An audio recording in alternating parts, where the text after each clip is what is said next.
28 gram தங்கம் வெல்லும் பொன்னான வாய்ப்பு. ஸ்கேன் பண்ணி ஜிடிஎன் டாஸ்க் முடியுங்க. அதிர்ஷ்டசாலியாக 28 கிராம் தங்கத்தை வெல்லுங்கள்.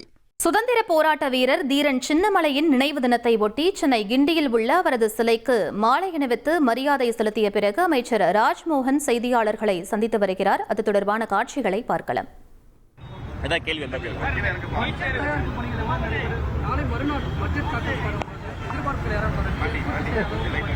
தமிழக வெற்றி கழகத்தை பொறுத்த வரைக்கும் மிக கடுமையான உழைப்பை செலுத்தி இரவு பகல் பாராது இந்த பட்ஜெட்டுக்கான வேலைகள் நடைபெற்றுக் கொண்டிருக்கின்றன. ஊர் மெச்சும் வகையில், உலகம் வியந்து பார்க்கும் வகையில் சிறப்பானது ஒரு நிதிநிலை அறிக்கை தயாராகி கொண்டிருக்கிறது. அது மட்டுமல்ல, எங்களுடைய மதிப்பிற்குரிய சட்டமன்ற உறுப்பினர்களும் மாண்புமிகு அமைச்சர் பெருமக்களும் அவர்களினுடைய துறை சார்ந்து, தொகுதி சார்ந்து, நலன் சார்ந்து தீவிரமாக அதற்கான பணிகள் நடைபெற்றுக் கொண்டிருக்கின்றன. வெகு விரைவில் அதை நீங்க மன்றத்தில் பார்க்க முடியும்.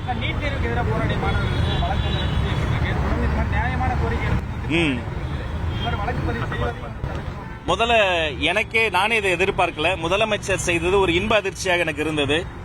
பல இடங்களில் ஒரு சில விரும்பத்தகாத கோஷங்கள் எழுப்பினார்கள், பதாகைகள் வைத்தார்கள். மாண்புமிகு முதல்வர் அவர்களை கூட இழிவுபடுத்தி சில இடங்கள் பேசினார்கள். ஆனால் தாயுளம் கொண்ட தலைவன், அந்த தாயுளத்தோடு தன் மீது எந்த வசவாளர்கள் வசைப்பாடினார்களோ, வாழ்க வசவாளர்கள்னு அண்ணா வழியில் நீட்டுக்கு எதிராக போராடிய அத்தனை பேரினுடைய வழக்குகளையும் அவர் ரத்து செய்திருக்கிறார். இந்த நேரத்தில் ஒட்டுமொத்த மாணவர்களின் சார்பில் மாண்புமிகு முதலமைச்சர் அவர்களுக்கு என்னுடைய சிரம் தாழ்ந்த நன்றியை தெரிவித்துக் கொள்கிறேன். அதே மாதிரி இந்த போராட்ட களத்தில் இருக்கக்கூடிய அந்த மாணவர்களோடு ஒத்திசைவாக அவர்களின் உணர்வுக்கு மதிப்பளித்து தானும் இருக்கிறேன் என்பதை தான் தலைவர் வெளிப்படுத்தியிருக்கிறார்.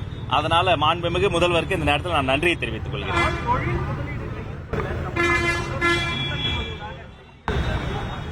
அது என்னன்னாங்க, திட்டமிட்டு மாண்புமிகு அமைச்சர் கீர்த்தனா அவர்களின் மீது வன்மத்தோடு பொய் பரப்புரை செய்யப்படுகிறது. ஒரு வலைதளத்தில் கூட சில தகவல்கள் வெளியாகி இருந்தது. அது முழுக்க தற்போது இருக்கக்கூடிய கள நிலவரத்தை உள்வாங்காமல் அதை வெளியிட்டிருந்தாங்க. உண்மை என்னன்னா, என் நினைவு சரியா இருக்கும்னா, முதல் 3 மாதங்களில் இதற்கு முன்பு ஆட்சியாளர்கள் பெரிதாக எந்த தொழில் முதலீட்டையுமே ஈர்க்கல.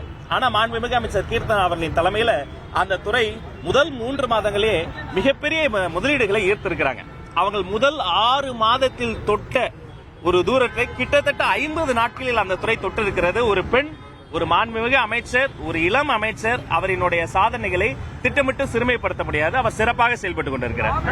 சீமான் அவர்கள் பேசும்போது நடிகர் கூட்டத்தின் பின்னால் போகிற கூட்டம்னு சொல்லி பேசியிருக்காரு. நடிகருக்கும் தலைவருக்கும் வித்தியாசம் கூட்டம்னு சொல்லியிருக்காரு. அதுக்கு நீங்க என்ன சொல்ல விரும்புறீங்க? அவரே சினிமா துறையிலிருந்து வந்தவர் தான். இப்போ புரட்சி தலைவர் எம்ஜிஆர் யாரு, பொன்மனச்செம்மல் எம்ஜிஆர் யாரு, புரட்சி தலைவி அம்மா யாருங்க? திரையில் மட்டுமே நடிக்கக்கூடிய தலைவர் எங்களுடைய தலைவர். வேளாண்துறை அமைச்சர் பட்ஜெட் நகலை கொண்டு போய் திருப்பதியில வழிபட்டு வந்திருக்காரு. அதுக்கு இந்திய கம்யூனிஸ்ட் கண்டனம் தெரிவிச்சிருக்காங்க. இதற்கு முன்பு அண்ணா அறிவாலயத்தில் அல்ல, கலைஞர் ஐயாவினுடைய அந்த ஒரு சமாதியிலேயே வைத்து அவர்கள் வழிபட்டு வந்தாங்க. அது இது அவருடைய ஒரு தனிப்பட்ட ஒரு இறை நம்பிக்கையை நாம அப்படி விமர்சனம் பண்ண முடியாது. இதற்கு முன்பு இது மாதிரி நடந்திருக்கிறது. பட்ஜெட்டுக்கு பின்பு கல்வித்துறையில என்னென்ன மாதிரியான மாற்றங்கள் நீங்க எதிர்பார்க்கலாம்? அரசு பள்ளியை பொறுத்த வரைக்குங்க, தற்போது இருக்கக்கூடிய அந்த இன்ஃப்ராஸ்ட்ரக்சரை மேம்படுத்தணும். கல்வித்துறையை நாம் 3ஆ பிரித்து பார்க்கிறோம். அதில் இருக்கக்கூடிய சிக்கல்களை: 1 மாணவர்கள், 2 ஆசிரியர்கள், 3 பள்ளிக்கூடங்கள். முதல்ல மாணவர்களுக்கு என்ன பிரச்சனை? ஊட்டச்சத்து பிரச்சனை. அவங்க நீண்ட நெடிய காலமா கார்போஹைட்ரேட்ஸை நம்ம கொடுத்துக்கிட்டு இருக்கிறோம். அவங்களுக்கு புரோட்டீன் ஃபுட் வேணும். அப்ப அந்த சிக்கன் பிரியாணி வேணும்னா நான் ஒரு பரிந்துரை செய்திருக்கிறேன். நல்ல பாதுகாப்பு வேணும், அதற்கு நல்ல சீருடை வேணும், தரமான சீருடை வேணும். இப்ப எங்க அண்ணன், எங்க அப்பாங்க காலத்துல இவங்கெல்லாம் இருக்கிறாங்க, அவங்க காலத்துல இருந்து இப்ப என்னுடைய காலம் வரைக்கும் அது ஒரு போர் அடிக்கக்கூடிய, பாதுகாப்பை முழுமையாக உறுதிப்படுத்தாத ஒரு சீருடையாக இன்னும் மேம்படுத்தணும். அந்த சீருடையினுடைய பட்டன் போடுற டைப்பா இருக்கு. யோசிச்சு பாருங்க, ஒரு ஸ்கர்ட்டை போட்டுக்கிட்டு என்னுடைய மாணவி சறுக்கு மரத்துல விளையாடுறது சுலபமா இருக்குமா? ஒரு ஜெர்சி போட்டு, ஒரு ஸ்போர்ட்ஸுக்கான டிஷர்ட்டையும் பேண்ட்டையும் ஷூவையும் போட்டு சறுக்கு விளையாடல ஒரு மாணவி விளையாட முடியுமா? அப்ப காலத்துக்கு ஏற்ற போல சீரிய மாறும். இந்த மாணவர்கள் நலன் சார்ந்த பிரச்சனை ஒரு பக்கம். இன்னொரு பக்கம் ஆசிரியர்கள் நீண்ட நெடிய காலமா பாவங்க 18 வருஷம் 20 வருஷம் போராடுறவங்களாம் இருக்கிறாங்க. என்கிட்ட மனு தராங்க, எனக்கு வேதனையா இருக்கு. என்னங்க 20 வருஷமா இந்த பிரச்சனை தீர்லன்னு கேட்கும்போது தீர்க்க யாருமே முன் வரல. அப்ப அந்த ஆல் யூனிட் மீட்டிங் வச்சு அதெல்லாம் நான் ஆவணப்படுத்திருக்கிறேன். 3வது இன்ஃப்ராஸ்ட்ரக்சர், பள்ளிக்கூடங்கள். அங்க கழிப்பறைகள் கட்டி கொடுக்கிறோம், ஆனா அது மெயின்டெனன்ஸ் பண்றதுக்கு ஆளே கிடையாது. அங்க வகுப்பறைகள் கட்டி தராங்க, ஆனா உலகத்துக்கு ஏற்ற மாதிரி ஸ்மார்ட்டா மாறல. அப்ப இந்த 3ஐயும் அடுத்தடுத்து வரக்கூடிய இடங்கள்ல, அடுத்தடுத்து வரக்கூடிய மாதங்கள்ல பகுப்பாய்வு செய்து சீராய்வு செய்து மேம்படுத்தணும். குறிப்பாக மாணவர்களுக்கு மருத்துவ பரிசோதனைகளை நாங்க முன்னெடுக்க போறோம். ஒரு டென்டல் செக்அப் பண்ணுகிற போது அந்த குழந்தைக்கு பல் எப்படி இருக்கு, சொத்த பல் இருக்கான்னு தெரியும். அந்த குழந்தை வேற ஏதாவது போதைப் பொருளை பயன்படுத்தினா அதோட செடிமெண்ட்ல தெரியும். பாக்கிக்கு யாராவது இன்ஃபுளுன்ஸ்ல குழந்தைக்கு கொடுத்திருந்தாங்கன்னா அதோடைய அந்த வாசத்துல தெரியும். கஷ்டமா ரொம்ப ரொம்ப மோசமான அந்த சப்ஸ்டன்ஸ் யூஸ் பண்ணியிருந்தா கூட அதோட செடிமெண்ட்ஸ்ல கண்டுபிடிச்சிட முடியும். அப்ப பீரியாடிக்கலான அந்த மருத்துவ பரிசோதனை மூலமாக நான் குழந்தைய ஒரு விக்டிமா தான் பார்ப்பேன். தவறான பாதையில ஒரு குழந்தை போறான், வன்முறையின் பாதையில போறானா அவனை நான் வில்லனைஸ் பண்ண மாட்டேன். யாரும் இன்ஃபுளுன்ஸ் பண்ணி இப்படி பண்றாங்க. அப்ப அந்த குழந்தைகளுக்கான மருத்துவ பரிசோதனை, உளவியல் பரிசோதனையோ முன்னெடுப்பதற்கான முயற்சிகள் தொடங்க. உளவியல் பரிசோதனை பற்றி மாணவர்களுக்கு சொன்னாங்க. அதற்கு என்ன வகையான இது எடுத்தீங்க? ஏன்னா நிறைய சைக்காலஜிஸ்ட் வெஸ்டர்ன் கண்ட்ரீஸ்ல ஸ்கூல்ஸ்ல டிப்ளாய் பண்றாங்க. அது மாதிரியான டிப்ளாய்மெண்ட் இங்க தமிழ்நாட்டில் இருக்குமா? அரசு பள்ளியை பொறுத்த வரைக்கும் எதுவுமே கமிட்டிஸ் கூடி தான் முடிவெடுக்க முடியும். இப்போ பாடத்திட்டத்தில் ஆர்டிபிஷியல் இன்டெலிஜென்ஸ் கொண்டு வரணும்.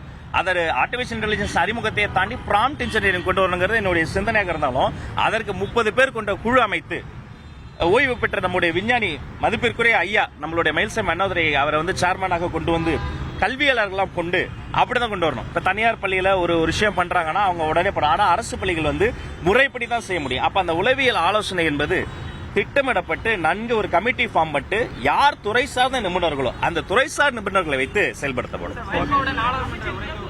ஆமா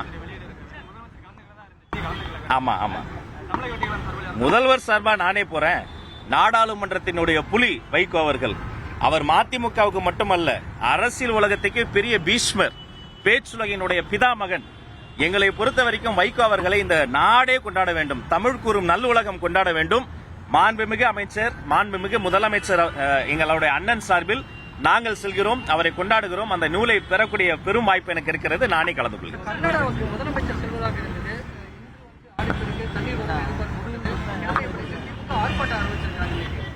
இயற்கைக்கு நன்றி. நம்ம நன்றாக மழை பொழிந்து காவிரி பெருக்கெடுத்து தமிழ்நாட்டை தொட்டு கொண்டிருக்கிறது. இந்த நேரத்தில் பலரும் பல விஷயங்களை திட்டமிட்டிருந்தாலும் கூட மனிதர்களை வீழ்த்தி இயற்கை வென்று விட்டது. இயற்கைக்கு இந்த நேரத்தில் நன்றி. அப்ப நம்ம என்ன தெரிஞ்சுக்கணும்னா, எப்படிப்பட்ட பிரச்சனையும் இயற்கையாக அந்த மழைப்பொழிவு மூலமாக எப்படி சரியாகிறதோ இந்த மழைப்பொழிவை அதிகப்படுத்தக்கூடிய காலநிலை மாற்றத்தை உள்வாங்கிய செயல் திட்டங்களை கொண்டு வரணுங்கிறத இந்த நேரத்தில் நம்ம புரிஞ்சுக்கணும். நன்றி. 28 கிராம் தங்கம் வெல்லும் பொன்னான வாய்ப்பு. ஸ்கேன் பண்ணி ஜிடிஎன் டாஸ்க் முடிங்க. அதிர்ஷ்டசாலியாக 28 கிராம் தங்கத்தை வெல்லுங்கள். இனி செல்லும் இடமெல்லாம் செய்தி. தந்தி டிவியின் வாட்ஸ்அப் சேனலை ஃபாலோ பண்ணினா செல்ல இருக்கும் இடமெல்லாம் செய்தி. இதோ QR கோட், இப்பவே ஸ்கேன் பண்ணுங்க, ஃபாலோ பண்ணுங்க. இனி செல்லும் இடமெல்லாம் செய்தி. தந்தி டிவியின் வாட்ஸ்அப் சேனலை ஃபாலோ பண்ணினா செல்ல இருக்கும் இடமெல்லாம் செய்தி. இதோ QR கோட், இப்பவே ஸ்கேன் பண்ணுங்க, ஃபாலோ பண்ணுங்க.